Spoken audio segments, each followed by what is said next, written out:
At my surprise graduation party, everyone kept calling me a miracle.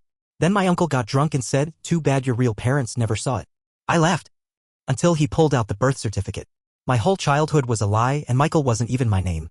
He dropped the cake. Right in front of everyone.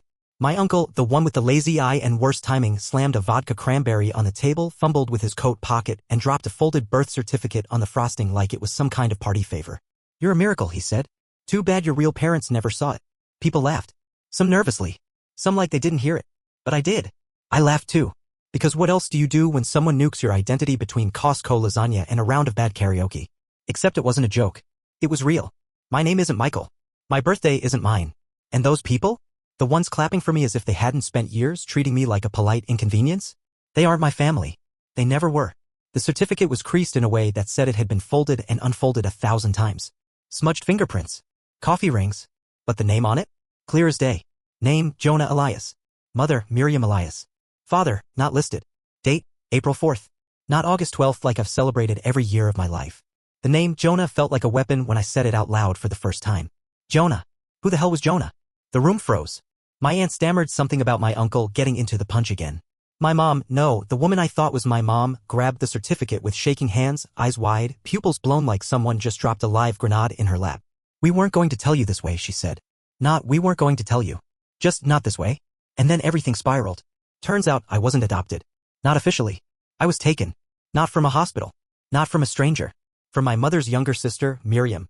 A girl who got pregnant at 17, fell into postpartum psychosis and vanished off the grid 2 months after I was born. No one saw her again. She was never reported missing. Never investigated. Because according to the story they spun, I didn't exist. My grandparents? Dead. Car crash when I was 2. That's what I was told. But that was a lie too. They died when I was 5. I'd been living with my aunt and uncle under a fake name.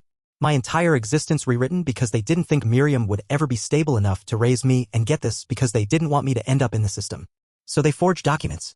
Staged a closed adoption. Lied to schools. Doctors. Me. For 22 years. And now? Now Miriam's body has been found. Buried behind a church in Arizona. A skeleton wrapped in a torn-up parka and a plastic rosary. Identified by dental records. They're calling it suicide. I call it execution. Because 3 weeks ago I started digging. Turns out the man they said was my real father? He was real. A former youth pastor. Married. 2 daughters. Arrested in 2004 for inappropriate conduct with minors but released on a technicality. His name was never in my house. Never on a single document. But it was in Miriam's journals. I found them in a storage unit registered under her maiden name. The same one listed on my original birth certificate. Dozens of spiral notebooks filled with frantic handwriting. Delusions. Apologies. Rants. But one thing repeated over and over. He took everything. They helped him. That was the first domino. The second? A receipt. From a private investigator. Dated 2003. Hired by Miriam. She'd been trying to get me back. And the third? A cassette tape. Buried under years of dust and broken furniture. Labeled for him if I don't make it. I haven't played it yet. I can't. Because if I do, it makes all of this real. I'm sitting in my car outside the storage unit now. Laptop open. Heart racing. Because this is the only thing I can control anymore, the telling. I'm going to listen to that tape. And then I'm going to find out exactly what happened to Miriam. And why everyone was so goddamn invested in keeping me from ever knowing who I really was. Update 1. I didn't want to hear it. I didn't want that tape in my ears, Miriam's voice breaking through the static like a ghost dragging its nails through the dark. But I had to. You can only sit in a car with the truth pressed against your thigh for so long before it starts screaming. I found an old Walkman at a thrift shop 3 blocks away. Paid cash. Didn't want a digital copy. Didn't want this on my phone. This wasn't for the cloud. This was dirt and blood and 90s hiss. I sat in the car, windows fogging, and hit play. First, nothing. Just the slow churn of tape. Then, "Jonah, baby." She sounded like she'd been crying for hours. Her voice cracked on the first syllable. Then steadied like she was trying to hold herself together just long enough to say what needed saying. "If you're hearing this, I didn't make it. They'll say it was drugs. Or I ran. Or I was never real. But you were mine. You were mine before they scrubbed my name off your skin." I remember gripping the steering wheel so hard I heard a pop in my wrist. The tape hissed again. They said I was unstable. They said I couldn't care for you. But they didn't take you because they loved you. They took you because they hated me. Because I knew what he did. Because I refused to shut up. She was talking about Pastor John. That was his real name. Not the father they invented for my records. Not the phantom who never signed the birth certificate. No. His name was John Elias. My grandfather's brother. My great-uncle. Yeah. Let that rot in your mouth a second. The man who got a teenager pregnant wasn't some random youth pastor. He was family. Married. Had a full congregation. A scholarship fund in his name. And my family? My fake family? They knew. Miriam told them. Screamed it. And they did what good Christians do when the wrong child speaks. They erased her. That wasn't even the worst part. Because 2 minutes into the tape, Miriam stops talking. There's a click. Then another voice. Male. Calm. Measured. Practiced. Jonah. I suppose you're grown now. Maybe old enough to understand what your mother never could. I paused the tape. My heart was a jackhammer. I rewound. Played it again. Same voice. It was him. That sick F*** recorded over her tape. He said my name like it tasted like rot. She was never well, your mother. She saw monsters where there were none. Blamed everyone for her failures. I couldn't breathe. I thought I might puke. But we did what we could. We gave you stability. Safety. God. You should be grateful. You wouldn't have lasted a year with her. Not the way she was going. She wanted to drag you into her madness. Then chilling calm. I did love her. Once. Before she started talking. He ended with. Obedience is love, Jonah. I hope you learn that before it's too late. I sat in that car until the sun came up. I didn't sleep. I didn't cry. I just made a list. 1. Pastor John is still alive. He runs a charity now. For at-risk boys. Of course he does. New name. New location. Small town in Oregon. Rebranded as Brother Elias. No wife. No kids. Just a white beard and a Facebook page full of smiles and scripture. 2. My aunt and uncle, my parents, were financially tied to him. Their home? The one I grew up in? Bought outright with anonymous donations 3 months after Miriam vanished. My tuition? Covered by a youth empowerment fund that doesn't exist anymore. Guess who started it? That's right. Elias Ministries. 3. There were other tapes. I found 2 more in a shoebox at the storage unit. One was blank. The other wasn't. It was Miriam talking to someone else. A woman. Maybe a counselor. Maybe a friend. But she says one thing that makes my skin peel. They made me sign it. I told them he hurt me and they said I could choose institutionalization or I signed the papers. So I signed. I signed my baby away. I'm not done. Because here's where the story slides from tragic to nuclear. Miriam didn't die in 2003. Yeah. The body behind the church? It's not hers. I got the coroner's preliminary report. Miriam had appendectomy scars. The body didn't. The dental match? Faked. Or maybe misfiled. Either way, the woman in that grave isn't my mother. And if she didn't die? Where the hell is she? I have a plan. I'm going to that town in Oregon. I've already reached out to 2 survivors of Elias Ministries who posted anonymously on old forums. One of them thinks he knows who Miriam was living with after she disappeared. A halfway house. Off the grid. And here's the sickest part. My dad, Uncle Thomas, texted me last night. No apology. No shame. Just, whatever you think you're doing, don't. Then a follow-up. You're not ready for what's buried. That's when I realized. They all think I'll stop. They think I'll break down like Miriam.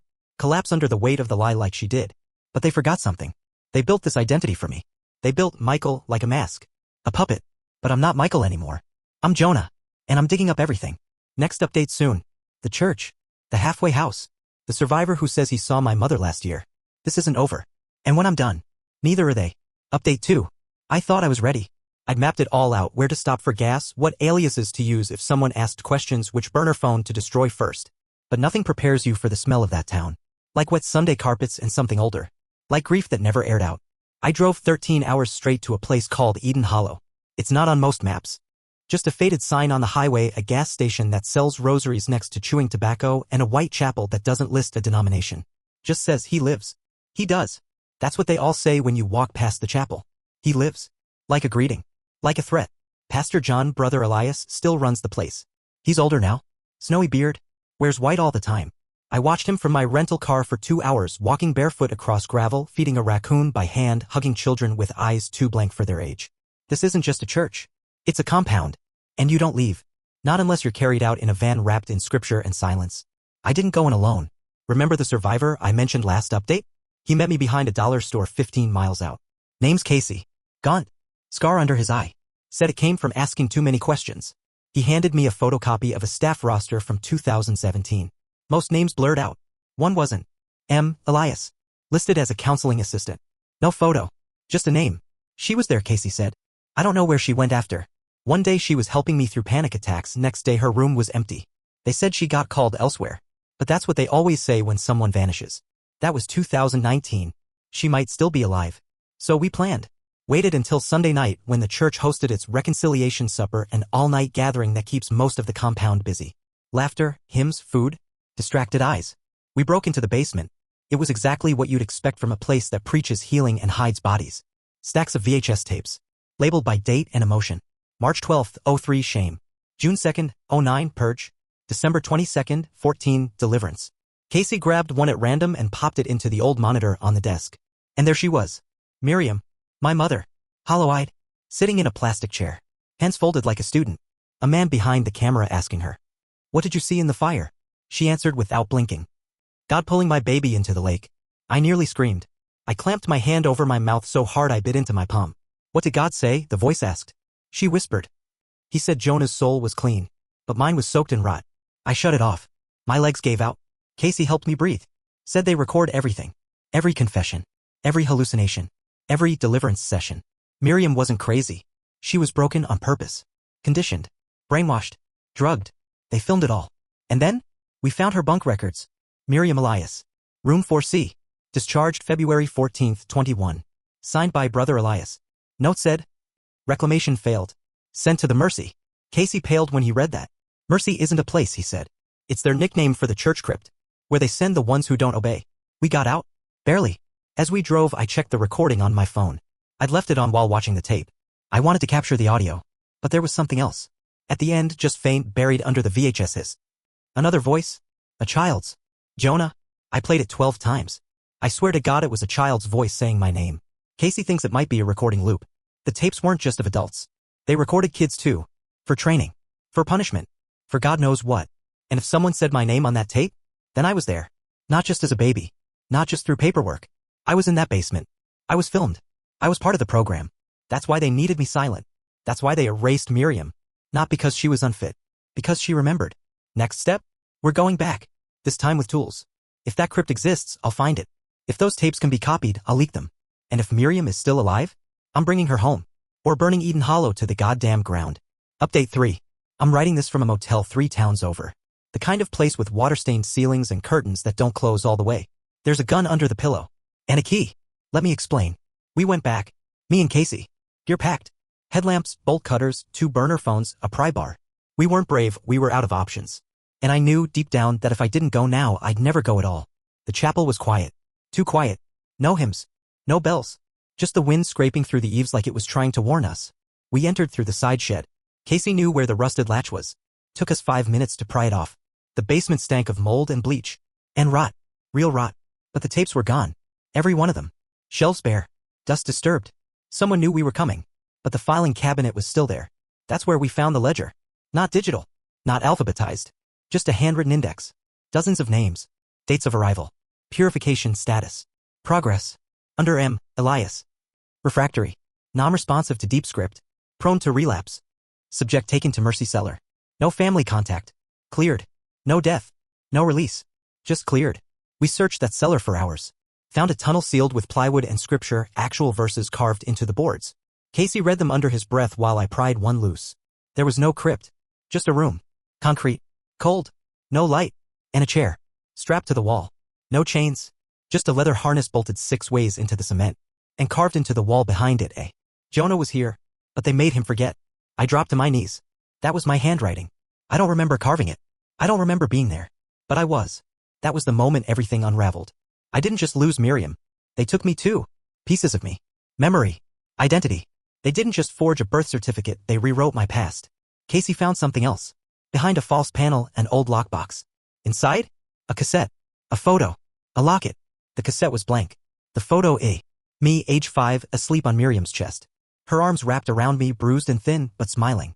Not the haunted version from the tapes. Real. Alive. The locket had one word etched inside. Forgive. I won't lie. I wanted revenge. I wanted to burn the place, salt the earth, leave nothing standing.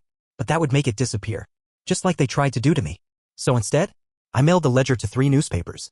I uploaded the photo to every survivor's forum I could find. And I went to the police. Told them about Brother Elias. About the cellar. The videos. The kids. The erased. They raided the compound yesterday. Elias is gone. Disappeared 2 days before the bust. Left behind his robes. His Bible. And one message painted in ash on the chapel wall. He lives in those who obey. I don't know where Miriam is. I don't know if she's alive, or hiding, or buried under some fake name in a grave that'll never be hers. But I know this. I found her once. I'll find her again. And if I don't, they'll know she existed. That I existed. That Jonah was real. That Michael was the lie. And that no church, no uncle, no scripture-spouting predator gets to decide who I become ever again. Epilogue. 3 weeks ago, a package arrived at the motel. No return address. Inside. A burner phone. Already powered on. One photo. Miriam. Older. Gray streak through her hair. Holding today's newspaper. Staring straight at the camera. And below it, a text. You found me. Now let's finish this.